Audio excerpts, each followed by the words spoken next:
Salut la team Pagaie. C'est un plaisir de vous retrouver en ce dimanche. Pour un nouveau podcast. Et aujourd'hui, on va vous parler d'un sujet assez demandé, en tout cas sur nos réseaux sociaux, qui est... Pourquoi la plupart des athlètes reprennent du poids en fait après les compétitions. Pourquoi ils reprennent du gras. Ouais. Pourquoi on reprend du gras après une compétition. On va parler de notre expérience personnelle, car oui, on s'est préparé à une compétition et on a vu en fait la démarche qu'il fallait faire pour arriver en tout cas un physique assez stylé, j'ai envie de dire, assez cool, mais que toute la démarche elle n'était pas si facile qu'on le pense, et je crois même on aurait pu aller plus loin si on l'aurait voulu, mais on va vous expliquer un petit peu notre histoire. On dirait le début d'une émission, ils vous expliquent votre histoire. Leur histoire. Notre histoire. Non, je vais commencer en fait. Moi, pour expliquer un peu, donc j'avais demandé à Michael qui me prépare pour une compétition parce que j'ai toujours eu, enfin en tout cas ça faisait 3-4 ans que j'avais des problèmes avec l'alimentation, crise de boulimie, tout ça. Et je voulais un peu sortir de tout ça et je me suis dit que me fixer l'objectif de monter sur scène, déjà c'était un challenge pour moi et puis j'aime ça, premièrement, et pour peut-être me réconcilier avec la nourriture, d'une, et ensuite c'était aussi pour voir jusqu'où je pouvais pousser mon physique et voir un physique que j'avais jamais affiché. Seulement, moi je pense l'erreur que j'ai fait, c'est que j'étais encore ultra novice là-dedans, ça faisait 2 ans et demi, 3 ans je crois que je faisais de la musculation, et peut-être 1 année et demie que je faisais vraiment bien suivi par Michael, les entraînements, la diète et tout ça. Et je pense aussi que j'ai fait l'erreur de me lancer dans une compétition alors que j'avais déjà encore plein de problèmes avec l'alimentation, et ça je pense que c'est une erreur peut-être à éviter si vous voulez vous lancer là-dedans avant de commencer ce genre de préparation. Vraiment, soyez en accord avec vous-même et soyez sûr que vous n'ayez pas de problème avec la nourriture, parce que moi j'ai tenu pendant ces 9 mois et j'étais même très contente, je suis très fière. Ça veut dire que j'ai réussi à tenir une diète assez restrictive, des entraînements restrictifs, de la fatigue. Après, on n'a pas été jusqu'au bout pour diverses raisons. Déjà par rapport aux compétiteurs avec qui on allait... On allait monter sur scène. Voilà. Ils étaient déjà d'une taille et d'un poids complètement différents aux nôtres, car il faut savoir que nous sommes naturels et que c'était pas notre envie en tout cas de prendre des produits dopants ou des produits facilitant, on va dire, même notre sèche ou notre prise de masse de toute manière. Je préfère moi l'aspect santé que l'aspect physique, de loin, vraiment de loin. Et c'est pourquoi en fait ça faisait partie de nos choix en fait d'arrêter de cette compétition là. On l'a arrêté peut-être une semaine avant de monter sur scène. On a déjà reçu quelques retours, il n'y a pas besoin de nous en redonner, c'était notre choix personnel. Maintenant on va vous expliquer en quelques mots encore une fois pourquoi on a décidé ensemble d'arrêter. C'était pas simplement pour le côté physique, le côté qu'on allait monter à côté de gorilles et qu'on était des petits chimpanzés, loin de là, parce que c'était de toute manière pas dans le but de gagner, d'aller là-bas. C'était dans le but justement de gagner sur nous-mêmes et d'être au clair avec nous-mêmes. Comme l'a très très bien dit Amélie, c'était vraiment pour se prouver quelque chose à nous deux. Moi en tant que préparateur, premièrement, parce que c'est la première fois que je préparais quelqu'un, en tant que coach, préparateur, elle en tant qu'élève, et moi aussi après en tant qu'élève, car j'ai été aussi préparé par un coach, donc pour m'occuper justement d'Amélie à temps plein. Au-delà de ça, à la fin donc, de la préparation, 1 semaine avant, on était des zombies, des loques. Je pourrais même pas vous décrire le sentiment qu'on avait. De ce que je me souviens, on était tous les deux assis à un café, en le buvant pendant 20 minutes, sans parler, ni même se regarder, le regard dans le vide, comme 2 zombies, 2 personnes en très mauvaise santé, car je pense qu'on avait beaucoup de carences, beaucoup de manque de nutriments et beaucoup de manque de sucre. Donc je sais après, pour ceux qui nous écoutent, c'est un choix. C'est un choix qu'on fait lorsqu'on prend la décision de faire une compétition. On sait que c'est passager et que c'est pas définitif dans le temps, que c'est vraiment un sacrifice, on va dire, qui a un début et qui a une fin. Maintenant, nous, notre but, c'était pas forcément la date finale, c'était vraiment d'aller au bout de nous-mêmes et de se dire, ok, on s'est vraiment préparé pour ça, on a vraiment ressenti le côté préparation, on l'a vraiment vécu, et c'est là où on a gagné en expérience, en connaissance de notre corps, en connaissance de comment il fonctionne, comment notre mental aussi fonctionne. Et je pense qu'on a été au bout de nous-mêmes et je pense qu'on peut être très très fier de nous de toute manière, malgré ce que d'autres peuvent en penser. Ça reste notre expérience personnelle et je crois que justement on l'a bien en tout cas accompli et on est très fiers de nous. Ah, on est totalement fiers, ça c'est sûr, parce que tout le processus, on l'a suivi comme De il A à fallait. Z. Et sincèrement, je pensais pas tenir à 6 à 7 jours sur 7 à m'entraîner avec autant peu d'énergie. Mais voilà, c'est pas quelque chose qui nous a finalement vraiment rempli. Mhm. Et je pense pas que ça m'aurait rempli en tant que femme personnellement de monter sur scène. Je respecte toutes ces femmes-là, hein, bien sûr, je respecte tout le travail qu'elles font derrière, mais moi, c'est pas quelque chose qui me convient. Voilà, c'était une expérience. Et puis pour juste finir, pour ma part, ce que je disais avant, donc après la compétition, moi j'ai repris pas mal de poids, d'une, parce que j'ai un peu laissé le sport de côté pour d'autres objectifs personnels, d'autres objectifs que j'ai avec Michael. Et du coup, reprise de poids forcément, et aussi la nourriture, je me suis un peu retrouvée en roue libre. Je savais plus trop qu'est-ce que je devais manger, en quelle quantité et comment. Et je me suis un petit peu laissée aller, je tâtais, je mangeais, je me suis fait vraiment plaisir. Et j'ai aucun regret. Maintenant, je me rends compte aussi que je veux un équilibre, donc pas être dans le rouge et pas être non plus dans l'extrême de trop manger. Ou de pas faire assez de sport, c'est vraiment d'avoir un équilibre que je suis en train de retrouver petit à petit. Mais voilà un peu pour mon expérience en rapide, je vais pas trop m'étaler, comment je l'ai vécu et puis pourquoi aussi cette prise de poids pour ma part. Je pense que j'ai Mhm. pris en tout cas 10 kilos. 10 kilos, ouais. Mais la composition corporelle est bien différente par contre. Bien différente. C'est-à-dire que j'ai un physique quand même j'ai du gras, ça, c'est sûr, mais je suis ferme, j'avais vraiment pris bien du muscle, et puis j'avais bien perdu, donc une composition corporelle totalement différente pour un poids qui était comme au départ en fait. Mhm. Donc une bonne expérience. C'est exactement ça. Donc ça, c'est notre expérience. Pour moi, c'est la même chose de toute manière, hein. Je l'ai vécu de A à Z et j'ai fait tout le nécessaire pour arriver au top du top. J'avais perdu, j'avais envoyé mon six-pack. Bref, j'étais vraiment... Maintenant, quand je vois les photos, enfin, à l'époque, en plus de ça, pour vous parler de ça, on a tous un petit peu un côté... on a dans ce monde-là une petite maladie qui s'appelle la bigorexie. Mm. La bigorexie, c'est le fait de ne pas se voir assez gros, assez fort, assez musclé, etc. Et en fait, à l'époque, quand je faisais justement cette préparation-là, j'avais tellement ça parce que j'arrivais pas à me dire, waouh, là je suis bien, etc. Maintenant, quand je regarde les photos et de mon physique d'avant, de mon physique de maintenant, je me dis, ah ouais, j'étais quand même, ça va quoi, on était quand même bien. Et c'est pour ça qu'il faut aussi avoir du, du, du second, enfin, nous regarder au second plan parce que quand tu regardes les photos d'avant, etc., tu peux voir différents physiques et on était finalement très très bien. Au-delà de ça, donc que d'être bien, etc., on était, comme elle l'a dit, pas rempli par le fait d'aller jusqu'à cette compétition-là, de monter sur scène. Parce que pour nous, on avait accompli une chose que on voulait accomplir et que le jour final ou le jour sur scène, en fait, ne nous intéressait même plus, tout simplement. Donc maintenant, le pourquoi du comment, on prend du gras par la suite, ou les compétiteurs prennent du gras, la plupart en tout cas en prennent, etc. Il faut savoir qu'en préparation, vous calculez normalement tout ce que vous mangez et vous allez partir pour une sèche extrême.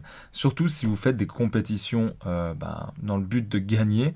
Vous allez peut-être même prendre des produits dopants, vous allez prendre des produits pour sécher, vous allez prendre des produits qui vont vous faire faire pipi, pour justement tout ce qui est diurétique, etc. pour pas passer au rouge quand il y aura le test antidopant. Et il faut savoir que tout ça, c'est beaucoup de stress en fait, au côté psychologique. Et que dans la vie, on ne peut pas tout calculer tout le temps et à un niveau extrême en fait, comme ça. C'est pour ça qu'il y a des pics, en fait, on appelle ça des pics de prise de masse et des pics de sèche, parce qu'on sait que tout n'est pas définitif et tout en fait est déterminé dans le temps. Il y a un début de sèche, il y a une fin de sèche, il y a un début de prise de masse, une fin de prise de masse. Le but du jeu, ça va être vraiment de ne plus avoir ces pics-là, en tout cas quand on est naturel, et d'avoir le fait d'être en prise de muscle toute l'année et en perte de graisse toute l'année pour ne pas avoir des pics justement et des changements de poids et de prendre de la graisse comme ça en fait trop facilement. Et ça, c'est ce que peu en fait d'adhérents, peu de personnes qui s'entraînent veulent respecter parce qu'on veut du résultat rapide. Alors que le mec qui va prendre 10 kilos de masse en une année, bah, ça va pas être 10 kilos de muscle en fait, sauf s'il a pris des produits dopants, mais ça va pas être 10 kilos de muscle. Tandis que le gars qui va prendre peut-être 1 kilo, 2 kilos, 3 kilos à l'année, bah, c'est 3 kilos de muscle, ça on peut en être certain. En tout cas, s'il a bien fait attention, etc., on peut en être certain. Et encore une fois, il n'y a pas besoin de tout calculer. Une fois qu'on repère un petit peu les aliments dont on a besoin, comment notre corps réagit, l'écouter, etc. En prendre conscience aussi de ce qu'on mange, de ce qui est bon pour notre santé, ce qui est bon pour notre transit, etc. Eh ben, on peut vraiment adapter tout ce qui va être la quantité des aliments, tout simplement. Il n'y a pas besoin de tout calculer. Maintenant, en parlant de sèche, donc pour les compétiteurs, on calcule vraiment au gramme près. On calcule au gramme près. J'ai déjà vu même des compétiteurs, et c'est normal, prendre le riz, le peser et le sécher avec justement du papier, du sopalin, pour ne enlever toute l'eau en fait qu'il y avait. Parce qu'il faut enlever toute l'eau. D'accord ? Il n'y a pas que le gras. Quand on arrive sur scène, il faut être le plus sec possible. Et il faut être le plus volumineux possible. Donc c'est deux choses un petit peu contradictoires, mais que des personnes qui se connaissent très très bien et qui y arrivent très très bien le font tout simplement. Maintenant, il faut savoir que c'est un choc pour l'organisme. Donc c'est encore une fois un instant T sur scène, c'est pas des heures en fait. Vous allez passer 5 minutes sur scène, vous allez attendre quelques heures et vous allez repasser 5 minutes. Vous n'allez pas rester 3, 4, 5 jours, 6 jours comme ça, parce que votre corps, en fait, ne peut pas. Vous êtes descendu à un niveau de masse grasse tellement important que votre corps ne peut pas rester comme ça vita aeternam, ad vita aeternam. Et donc, c'est pour ça, en fait, que par la suite, vous allez, si vous n'êtes pas encadré et si vous ne savez pas vous gérer, vous allez prendre du poids, vous allez prendre du gras. Et c'est là où il faut se gérer psychologiquement, parce qu'il faut se dire que c'est normal. Parce que avoir un physique de compétition le jour où on est sur scène n'a rien à voir avec la vie réelle. Même pour les compétiteurs, on peut les voir vraiment secs, dessinés, etc. sur scène, mais quand ils sont en off-season et qu'ils ne font pas de compétition, ils sont tous gras. Ils sont tous gras et c'est normal parce qu'ils imposent à leur corps tellement pas de souffrance, mais de conditions et de stress que à la fin de cette compétition-là, on est obligé de se lâcher. Et pour reprendre mon exemple en tout cas, moi j'ai pris aussi du gras, mais je me suis un petit peu dissocié de tout ça. Parce que je me suis dit, après la compétition, allez c'est bon, on a donné, on a bien fait les choses du début à la fin, on a ressenti ce que pouvait ressentir un compétiteur. Nous, c'était vraiment notre but. On ne trouve plus aucun plaisir à faire ça. Et donc, c'est pour ça qu'on a décidé d'arrêter. Parce que ça ne sert à rien aussi de continuer juste pour l'ego. Si vous ne trouvez aucun plaisir dans ce que vous faites, arrêtez ce que vous faites immédiatement. Ça ne vous remplira jamais. Donc, une fois qu'on a arrêté la compétition, on a décidé de se dissocier un petit peu de ce monde-là et de prendre du temps pour nous, de prendre du temps pour nos différents projets, que ce soit AM Coaching, de lancer la chaîne du podcast, de YouTube, de lancer nos différents projets à côté. On ne peut pas trop vous en dire maintenant, mais on vous le dira par la suite. Et qu'on travaille dessus donc justement depuis quelques mois. Et voilà, c'est juste qu'en fait, maintenant, la musculation et le côté développement physique est passé au second plan. Et je pense que c'est très difficile de se dissocier de ça parce qu'il y a un phénomène qu'on peut retrouver sur les réseaux sociaux, et moi je le voyais, c'est que notre cerveau en fait va se focus sur ce que l'on voit et va l'interpréter comme la réalité. Je m'explique. Sur mon fil d'actualité Instagram, avant il y avait que des mecs baraques, que des mecs musclés. Que des mecs musclés. Comme Et moi. je voyais que ça. Que des Je, meufs en shape. je voyais que ça. Et Mm. pour moi, c'était devenu la norme. Alors que quand vous allez regarder autour de vous, il y a C'est du 10% ce que vous voyez. mais même pas, c'est le 1%. Ouais. C'est le 1% de la population qui est comme ça. Alors c'est vrai que on peut se dire, bah moi je veux ressembler au 1% de la population, je veux machin. Mais il faut aussi revenir sur Terre. Combien de sacrifices ils ont fait, quels produits ils ont pris, et il faut arrêter de se voiler la face sur des physiques godlike, Mhm. donc de Dieu presque. Ils ont une morphologie adéquate, ils ont l'entraînement adéquat, ils ont la nutrition adéquate, ils mangent, ils dorment, ils vivent pour ça. Exactement. C'est leur métier.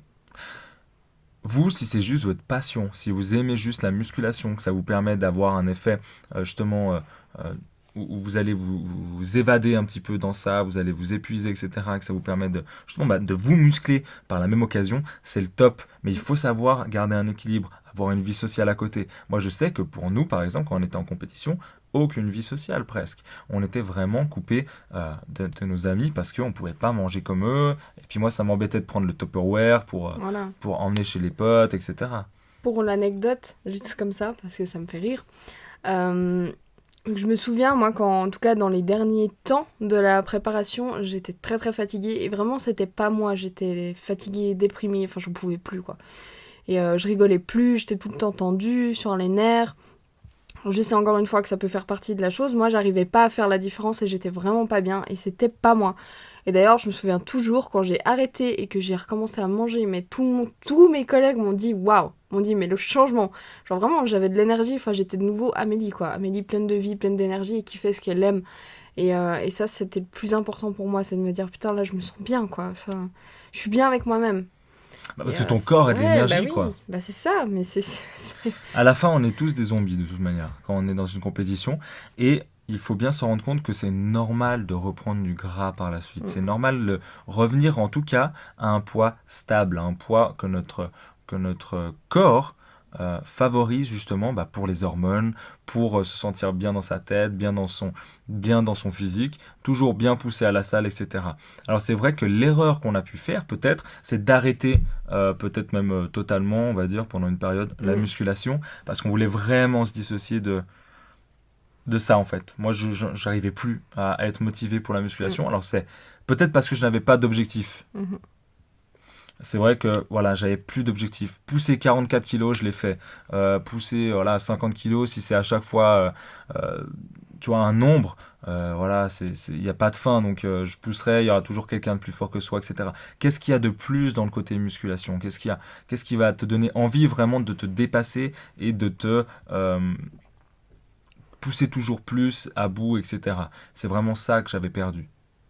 Et que je suis en train de petit à petit le retrouver, mais d'une manière complètement différente, où j'ai associé musculation, sport de combat, où je suis beaucoup plus fonctionnel, j'aimerais aussi m'assouplir, etc. Donc ça, c'est vraiment après se dissocier que du côté phénomène musculation, riz d'Inde, musculation, etc. Et que justement pour les compétiteurs, prendre du poids, prendre du gras, c'est totalement normal. Alors comment on peut se gérer maintenant? Peut-être 3 astuces. Premièrement, continuez la musculation, toujours après votre période de compétition. Ou au moins un sport, même si c'est pas à 100% musculation, faites même des entraînements au poids du corps, de la course à pied, enfin bougez, soyez actifs et faites quand même un minimum de sport. Être actif, augmenter le NEAT, donc le Non-Exercise Thermogenesis. Le NEAT, N-E-A-T, Activity Thermogenesis. Donc c'est en fait tout simplement aller marcher, faire du vélo, où c'est un... Faites le ménage voilà, à fond. ce n'est pas un sport, mais ça vous brûle quand même des calories et beaucoup d'énergie. Donc ça, c'est important aussi. Troisièmement, alors ça va peut-être sembler un petit peu bizarre, mais restez quand même, augmentez petit à petit vos calories et continuez à calculer. Je dirais aussi l'erreur qu'on a faite, c'est de plus calculer rien. C'est de plus rien calculer, en fait, pardon. Et de calculer petit à petit, donc c'est diet reverse, si je dis pas de bêtises, c'est le reverse diet. Et en gros, c'est le fait de revenir à des calories petit à petit, où on augmente de 300 calories par semaine pour revenir à un total calorique Ce qu'on n'a pas fait. normal, de base, etc. et pour que le corps se réhabitue tranquillement. Et ça, c'est vraiment ce qu'on n'a pas fait. Donc c'est vrai que l'après-compétition est tout aussi important que la compétition en elle-même si on veut garder un physique quand même honorable. Pour répondre aux gens, nous, on a pris beaucoup de gras et personnellement, ça serait faux de dire ouais, je me sens bien maintenant, de ouf, que je suis très très bien, etc. Non, le physique, c'est quand même, pour moi, c'est mon métier, donc c'est quand même important d'avoir une bonne image pour ses clients, d'avoir une bonne estime de soi, etc. C'est vrai que je me suis un peu laissé emporter par la nourriture parce que je suis très gourmand. Maintenant, c'est pas mon objectif non plus principal et je sais comment mon corps fonctionne, je sais comment on va dire, revenir à un stade où ça me plaise, etc. Maintenant, il ne faut pas oublier que je recherche même plutôt la performance physique que le statut du physique simple. Donc, je préfère enchaîner en cardio, etc., plusieurs exercices de suite sans me stopper pour augmenter un petit peu ma VMA, etc., que de faire 3 x 10 au développé couché à 100 kg, quoi. C'est plus tellement mon objectif C'est principal. qu'on évolue et puis que les objectifs changent souvent. En tout cas, pour ma part, moi, j'aime bien toujours avoir de nouvelles choses. Et maintenant, je suis exactement comme lui. C'est que j'aimerais bien aussi être beaucoup plus fonctionnel, avoir un cardio beaucoup plus... beaucoup plus d'endurance et tout ça. On va faire la Spartan. Donc là, c'est aussi totalement autre chose. Il y a beaucoup plus de poids du corps, etc. De savoir de se soulever soi-même. Enfin, ça, c'est quelque chose que j'avais dit dans un post Instagram. C'est cool de pouvoir faire des squats à 80 kg, de pouvoir pousser 220 kg à la presse, de pouvoir faire du tirage d'eau, je sais pas, à 45 kg, mais je sais même pas faire une traction. Et ça, je me suis dit, c'est un nouvel objectif pour moi parce que c'est quelque chose de totalement différent et je trouve que c'est important de savoir aussi utiliser son corps. Et pas seulement savoir pousser ou tirer des charges. Mais ça veut dire que la musculation est toujours présente, mais en beaucoup plus petit, quoi. Plus petite quantité. Voilà, et on touche un peu à tout maintenant. C'est plutôt du poids du corps qu'on fait, donc tout ce qui va être fonctionnel, tout ce qui va être en fait nous permettre de contrôler notre corps en fait à 100%. Exactement. Pour ma part, il y a juste les jambes où j'aime bien aller pousser un peu plus lourd. Et c'est toujours un plaisir, mais sinon le reste, voilà. Très bien. Alors, je crois qu'on a fait le tour un petit peu du sujet. Est-ce que je peux juste encore rappeler une chose, parce que tu as donné 3 choses pour l'après-compétition, mais j'aimerais vraiment mettre un point, c'est sur le fait, si vous êtes débutant et que vous avez encore des problèmes avec la nutrition, soit soyez vraiment, vraiment bien suivi avant de vous lancer là-dedans si vous souhaitez faire une compétition, soit attendez un peu et soyez d'abord bien avec vous-même avant de vous lancer là-dedans, parce que ça peut aussi être très destructeur. Très destructeur. Surtout si par après on n'a pas un bon soutien. Moi ça va, j'ai Michael, donc j'ai de la chance d'avoir un bon soutien derrière. Des éloges. Donc voilà, juste aussi ce petit conseil pour ma part, d'expérience personnelle en tout cas. C'est vrai qu'elle a raison, hein. Donc faut pas prendre ça à la légère parce que vous allez vraiment être soumis à un stress quand même assez conséquent. Et c'est vrai que d'être bien accompagné, c'est super important. D'être conscient aussi que le physique qu'on affiche sur scène, ce n'est pas la réalité et que c'est éphémère. Je crois qu'on a tout dit cette fois-ci. C'était un petit podcast au calme. Au calme, justement, juste pour... parce qu'on nous a demandé aussi de faire un petit point là-dessus, et puis parce que les gens ont vu qu'on avait pris du gras. On en a bien conscience. Vous inquiétez pas, on est les premiers à le dire. On est les premiers à toucher nos poignées d'amour. Mais comme disaient Big Flo et Oli... Il faut bien des poignées d'amour pour ouvrir les portes du bonheur.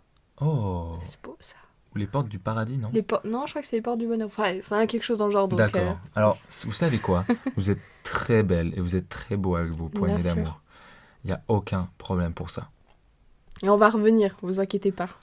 Oh là, je sais pas quand, mais peut-être un jour. Un de ces 4. Un de ces 4, on va revenir à la hauteur. Avec d'autres performances. Voilà, exactement. Autre que simplement physique. Voilà. On évolue tout le temps. Et comme vous le savez, on évolue ensemble de toute manière. Exactement. C'est notre credo. C'est notre credo.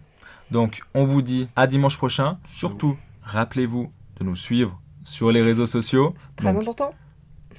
amel.mhln, The Coach Mike. _du-bas Mike. Ah oui, tiré du bas. Et si vous voulez pas vous embêter à nous suivre tous les deux, vous pouvez suivre maintenant notre page Instagram qui est A-M-coaching. tout simplement, Et ou même nous coaching. suivre sur Facebook à Facebook. cette adresse. Et Exactement. vous abonner à la chaîne YouTube, c'est le plus important pour pas louper les podcasts. Exactement. Activez la petite cloche aussi. Ça serait sympa. Et allez écouter. Ouais, j'avoue. Allez écouter aussi si vous n'avez pas écouté notre dernier podcast. C'est un long podcast qu'on a fait avec Gomar Fit Happiness qui est connu un peu sur les réseaux sociaux, donc Instagram principalement. Donc je fais un petit rappel qui est aussi très intéressant et on parle aussi d'alimentation intuitive, d'un peu de ce genre de sujet-là. On a parlé compétition aussi. Donc si ça vous intéresse ce sujet, allez aussi écouter celui-là. Il vous intéressera. Certainement. On se dit à la semaine prochaine. Et en attendant, On évolue ensemble.